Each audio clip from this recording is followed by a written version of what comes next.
मस्त मलंग की। कबीर मिन्हा को बुलाता है और कहता है, मैं तुम्हें बहुत अच्छी लड़की समझता था, मगर तुमने मेरी वालदा से मिलकर जो हरकत की, इसके बाद अब तुम इस घर में नहीं रहोगी। ये सुनकर मिन्हा बहुत चालाकी से काम लेते हुए कहती है, मैंने ये सब आपकी वालदा के कहने पर किया है और आपकी वालदा ने मुझे ऐसा करने पर मजबूर किया था, और अगर मैं ऐसा ना करती तो आपकी वालदा मुझे घर से निकाल देती और आपके भाई मुबीन की दूसरी शादी कर देती, और मैंने अपनी बहन वफा की वजह से ऐसा किया। दूसरी तरफ रिया की बहन अस्मा कहती है, कबीर मेरा रिश्ता लेकर आएगा और मैंने फैसला किया है कि मैं कबीर से शादी करूंगी। ये सुनकर अस्मा को बहुत गुस्सा आता है और रिया से कहती है,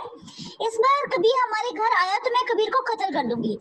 और इस बार अगर तुमने कबीर को बचाने की कोशिश की तो मैं तुम्हें भी गोली मार दूंगी। और तुम ये बात क्यों भूल जाती हो कि कबीर हमारे बाप का कातिल है। जिस पर रिया कहती है, हमारे बाप की मौत की वजह आप हो, क्योंकि आपने शादी तो कबीर के भाई मुबीन से की हुई थी, मगर आपका चक्कर किसी और से चल रहा था और इसी बात पर लड़ाई हुई और कबीर ने गोली चला दी, और उस वक्त कबीर बहुत छोटा था। इसके बाद अस्मा वाजिद को कॉल करती है और कहती है कि कबीर रिया का रिश्ता लेने मांगने हमारे घर आएगा और मेरा पिस्टल नहीं मिल रहा, क्या तुम मुझे कोई पिस्टल दे सकते हो।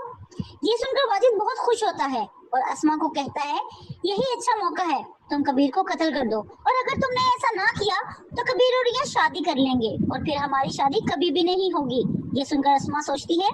मैंने वाजिद की खातिर कबीर मुबीन को छोड़ा और इसी वजह से मेरे बाप भी कत्ल हो गए, और इतनी कुर्बानी देने के बावजूद अगर मेरी और वाजिद की शादी ना हुई तो इतनी कुर्बानी देने का कोई फायदा नहीं। दूसरी तरफ कबीर रिया को कहता है, तुम फैसला कर लो, क्या तुम अपनी फैमिली छोड़कर मेरे साथ रहोगी, क्योंकि ना मेरी फैमिली और तुम्हारी फैमिली शादी पर राजी होंगी। ये सुनकर रिया कहती है, तुम जैसा कहोगे मैं वैसा करूंगी। दूसरी तरफ मुबीना अपनी बहू वफा से कहती है,